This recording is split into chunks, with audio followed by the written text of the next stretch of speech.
নমস্কার বন্ধুরা, পাঁচমিশুলি কথায় আপনাদের সবাইকে স্বাগত। আশা করছি আপনারা সবাই ভালো আছেন, আমিও ভালো আছি। আমি আপনাদের আমার পরিচয়টা দিয়ে দিচ্ছি।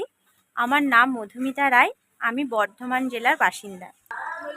এটা আমার ইউটিউবের প্রথম ভিডিও।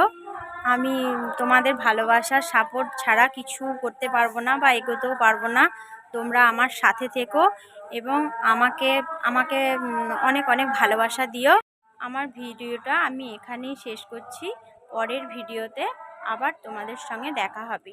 টাটা।